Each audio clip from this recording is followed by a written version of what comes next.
तो कैसे आप लोग, उम्मीद करता हूँ आप लोग अच्छे से होंगे और बहुत ही मज़े में होंगे। तो भाई साहब अभी एशिया कप शुरू हुआ नहीं, हमारे पड़ोसियों ने अभी से दुआ करने लगे वो कि भाई साहब हमें इंडिया के साथ मैच पड़े ही ना, इंडिया बाइकआउट करे। जिस तरह इंडिया के लेजेंड्स ने बाइकआउट किया था उसी तरह इंडिया की टीम भी एशिया कप में पाकिस्तान के साथ खेलना बाइकआउट करे। तो अब आप सोचोगे उन्होंने ऐसा क्यों कहा, क्योंकि वो डर रहे हैं हमसे। उनका कहने का मतलब यह है कि भाई साहब हम जीतेंगे ही नहीं इंडिया से। जो उनका वो बासित अली है भाई साहब, एक तो उनके जो फॉरवर्ड क्रिकेटर है भाई साहब, आपको उनकी ज़ुबान से कभी पाकिस्तान टीम को सपोर्ट वो नहीं दिखते, वो आपको नहीं दिखेंगे पाकिस्तान टीम को सपोर्ट करते हुए। लिटरली कह रहा हूँ, वो जब भी आप देखो तब भी वो नेगेटिव, ओनली नेगेटिव कमेंट्स करते हैं। इसी तरह वो राशिद लतीफ़ शायद वो कह रहा था जिस दिन पाकिस्तान ने वो पहला T20 हारा था वेस्ट इंडीज़ में, जिसमें वो कह रहा था कि modern cricket born in Islamabad died in I think Florida, हाँ फ्लोरिडा।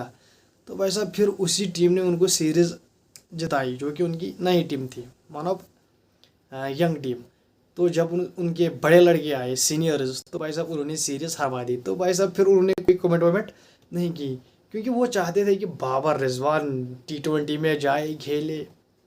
तो भाई साहब ये उनके मतलब फार्मर क्रिकेटर है, मतलब उनके मुंह से आप कभी भी ये नहीं सुनोगे कि हमारी टीम को सपोर्ट करो या कुछ और करो, ये वो फलाना ढिमकाना।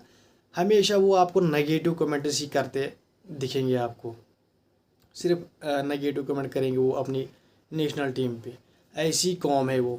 और भाई साहब बात कर रहे थे हम कि जो बासित अली है उसने कहा है कि मैं दुआ करता हूँ कि भाई साहब हमारा एशिया कप में इंडिया के साथ मैच पड़े ही नहीं। क्यों? इंडिया को बाइकआउट करना चाहिए जिस तरह उनके लेजेंड्स ने किया। क्योंकि भाई साहब उनको ये डर सता रहा है कि भाई साहब हमारी टीम बहुत बुरी तरीके से हारी है। देखो अभी मैच हुआ ही नहीं, अभी एशिया कप में कुछ दिन हैं, 10-20 दिन, और अभी से उनके सीनियर क्रिकेटर्स ने मतलब एक मेंटली प्रेशर बनाना शुरू कर दिया। तो भाई साहब एक्चुअली वो डर रहे हैं कि जिस तरह उन्होंने जो है वेस्ट इंडीज़ में जो ODI सीरीज़ हारी, उनको डर है कि इंडिया हमें कच्चा ना चबा जाए। सिंपल सी बात यही है। और भाई साहब आप इंडिया की बात करो, आप पहले अफ़गानिस्तान की बात करो, आपको अफ़गानिस्तान कच्चा चबा जाएगा। जो आपकी ट्राई नेशन सीरीज़ है जिसमें अब बाबर रिजवान को आपने ऑफिशियली स्क्वाड में नहीं रखा, आपने कहा कि हम उसको उन दोनों को स्क्वाड में नहीं रखेंगे। और ट्राई नेशन सीरीज़ में ये सुनने को आ रहा है कि आप क्या कहते हैं उसको, आप शाहीन को भी रेस्ट कराओगे, हारिस को भी रेस्ट कराओगे, अब्बास और अहमद दानियाल वगैरह जो आपने खिलाए थे बांग्लादेश में। तो भाई साहब वो आपके कम बैक करेंगे। तो भाई साहब आप पहले ये सोचो कि आप अफ़गानिस्तान से बच पाओगे। जिस तरह की आप क्रिकेट खेल रहे हो मुझे तो लगता है अफ़गानिस्तान भी आपको पे लेगी।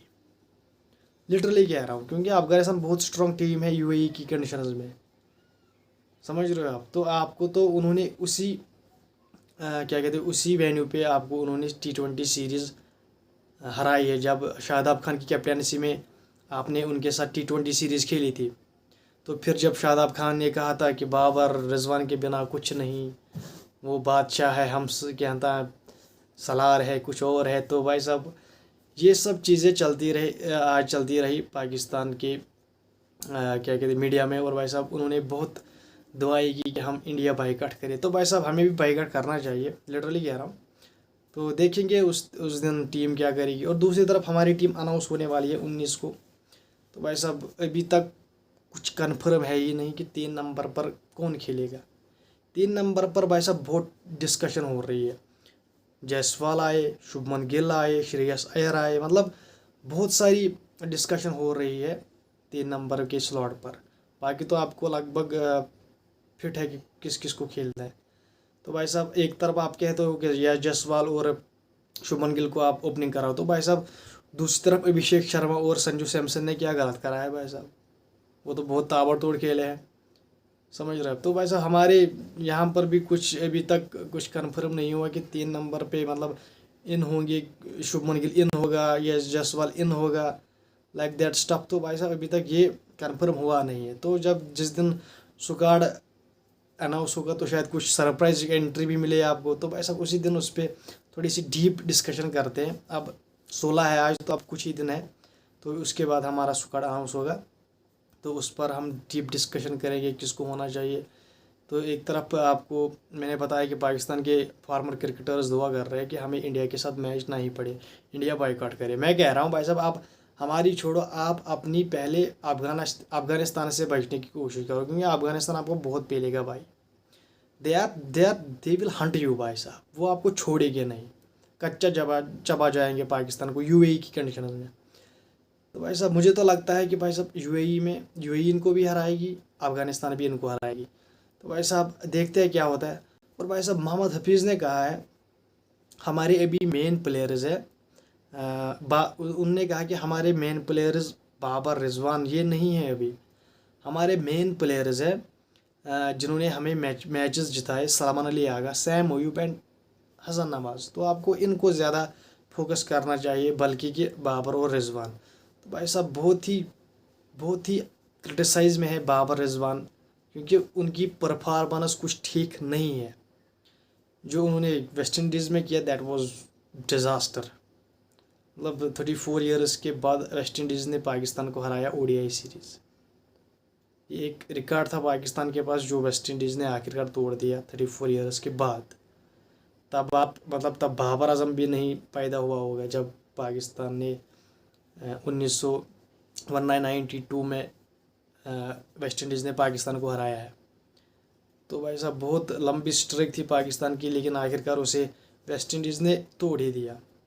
और भाई साहब हफीज़ ने भी ये कहा है कि भाई साहब इन्होंने हमें डिसअपॉइंट किया है, इन्होंने हमें कोई मैच नहीं जिताया है।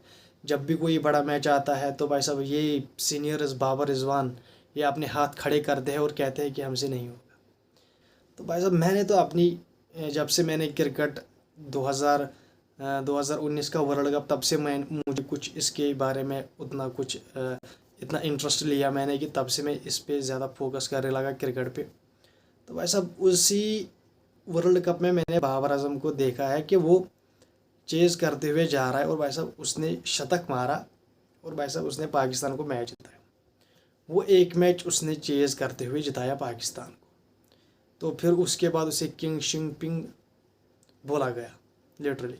तो हम भी खुश हुए जब पाकिस्तान का भी कोई अच्छा खिलाड़ी, अब हमें भी थोड़ा कंपटीशन मिलेगा लाइक दैट, तो बहुत मज़ा आएगा गेम में। तो भाई साहब फिर 2021 T20 वर्ल्ड कप, तो भाई साहब जिस तरह उन्होंने इंडिया को हरा दिया भाई साहब, बहुत बुरी तरह से उन्होंने हमें हराया। 152 कोई आउट नहीं, that was disaster for India, क्योंकि उस दिन हिस्ट्री क्रिएट कर दी पाकिस्तान ने। पहली बार उन्होंने T20 वर्ल्ड कप में हमसे कोई मैच जीता, ये भी आप याद रखो। तो फिर उसके बाद असली हाइप क्रिएट हुई बाबर की, रिजवान की, शाहीन की, हारिस की, दे आर किंग पिंग। तो भाई साहब उस मैच ने पाकिस्तान की क्रिकेट का डाउनफॉल स्टार्ट कर दिया, क्योंकि इनको लगा भाई साहब हम क्रिकेट से बड़े हैं, हमने इंडिया को हरा दिया, हम क्रिकेट से बहुत बड़े हैं, तो अब हमें क्या ही करना पड़ेगा, अब सब हम ऐसे ही टॉप के रैंक पे होंगे, पीसीबी में हमें कोई कुछ नहीं कर पाएगा, चाहे हम खेले ना खेले, चाहे हमारी परफॉर्मेंस रहे ना रहे। तो भाई साहब ये सब सीन था, लेकिन इन्होंने फॉर ग्रांटेड लिया उस विन को, एंड तब से लेकर अब तक पाकिस्तान क्रिकेट टीम उठ ही नहीं रही है। समझ रहे हैं, मतलब उठ ही नहीं रही है पाकिस्तान की टीम, इतना डाउनफॉल आया है पाकिस्तान क्रिकेट टीम में। तो वैसा ये बहुत बुरा हुआ उस मैच के बाद, फिर पाकिस्तान उठा नहीं। फिर हमने उनको 2022 में भी हरा दिया, 23 में भी हरा दिया, 24 में भी हरा दिया। मतलब अब इस साल भी पक्का इनको हराना है। थोड़ी यंग टीम है, हमारी भी थोड़ी यंग टीम है, तो बहुत मज़ा आएगा।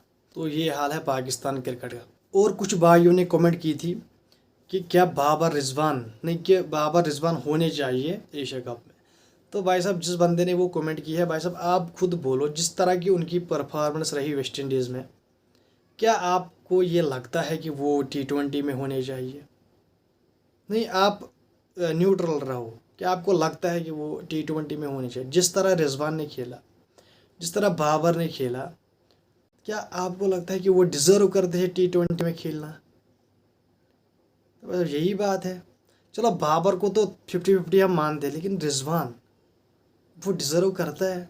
जिस तरह वो फंसता है क्रीज पर, जिस तरह न्यूजीलैंड में वो फंसा, जिस तरह वो वेस्ट इंडीज़ में फंसा, तो भाई साहब इनका कोई मतलब आप इनकी कोई एंट्री बनती ही नहीं है T20 में। तो बाबर का तो फिर भी सोच रहे थे सिलेक्शन कमेटी पाकिस्तान की, वो सोच रहे थे कि शायद बाबर को हम किसी तरह एंट्री करवाए, लेकिन जिस तरह की उसने फॉर्म दिखाई है वेस्ट इंडीज़ में, वहाँ पर उससे रनर्स नहीं बने, वो फंसा। उन्होंने सोचा था शायद शतक वतक आए, थोड़ा इंटेंट दिखाए कि मैं खेलना चाहता हूँ तो हम बाबर को ले जाएंगे, लेकिन भाई साहब जिस तरह की उसकी परफॉर्मेंस रही, बैड फॉर्म कंटिन्यू, एंड बहुत बुरा लगता है उस बंदे के लिए यार, क्या था वो और क्या हो गया यार। तब भी उसको सपोर्ट करता था, अब भी उसको सपोर्ट करता हूँ, लेकिन भाई साहब क्रिटिसाइज़ मैं करूँगा।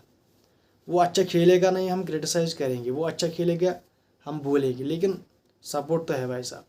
This shall too pass, it is strong Babar Azam. तो अब शायद विराट कोहली को भी ये ट्वीट करनी चाहिए एंड टैग करना चाहिए बाबर आजम को, शायद उसके बाद फिर वो रिवाइव हो जाए बाबर आजम की फॉर्म। तो भाई साहब ये कोई सीन चल रहा है, तो शायद आपको ये लगा कि बाबर आजम को अब डाल दिया जाएगा, लेकिन भाई साहब आज ऑफिशियली कुछ ज़राइयों से ये पता चला है कि ऑफिशियली बाबर आजम एंड मोहम्मद रिजवान को किक आउट कर दिया है एशिया कप के स्क्वाड से। मैं आपको यही से बताता हूँ, अगर इन्होंने एशिया कप अच्छा खेला पाकिस्तान टीम ने, तो भाई साहब फिर आपको वो T20 वर्ल्ड कप में भी नहीं दिखेंगे, समझ रहे हो आप। तो भाई साहब हमारे यहाँ आप देखो, हमारे यहाँ मतलब कंपटीशन इतना है बंदों में कि 3 नंबर पर 3 बंदे हैं अभी इस वक्त, किसको खिलाएंगे। श्रेयस अय्यर है, शुभमन गिल है, जसवाल है, मतलब बहुत है यार, बहुत कंपटीशन। ओपनर में भी हमारे यहाँ बहुत सर दर्द है यार। हमारे सिलेक्शन जो हमारे लोग हैं जिनको टीम सिलेक्ट करनी है भाई साहब, वो तो सोचते होंगे कि यार हम क्या करें, मतलब किसको किसको डालें। एक से बढ़कर एक है भाई साहब, समझ रहे हो आप। तो भाई साहब मैं मिलता हूँ आपसे अगली वीडियो में, तब तक के लिए चैनल को कीजिए सब्सक्राइब, वीडियो को कीजिए लाइक एंड बेल आइकन पर ज़रूर प्रेस कीजिए, एंड प्लीज़ वीडियो को कीजिए लाइक एंड शेयर, और प्लीज़ सब्सक्राइब ज़रूर करना सब्सक्राइब, मैं कह रहा हूँ, क्योंकि यार बहुत मेहनत कर रहा हूँ मैं इस चैनल पे। तो आपके एक सब्सक्राइब से कुछ नहीं होने वाला, आपके एक सब्सक्राइब से मुझे मोटिवेशन मिलेगी, मुझे मदद मिलेगी ग्रो करने में। तो भाई साहब आपको कुछ नहीं जाएगा, आपको बस सब्सक्राइब करना है। तो भाई साहब मुफ्त है, फ्री है। Content is king and viewers is boss. तो भाई साहब आप बॉस हो एंड कंटेंट किंग है आपका, तो भाई साहब इसको आप सब्सक्राइब ज़रूर करना। और भाई साहब मैं मिलता हूँ आपसे अगले वीडियो में, तब तक के लिए बाय बाय।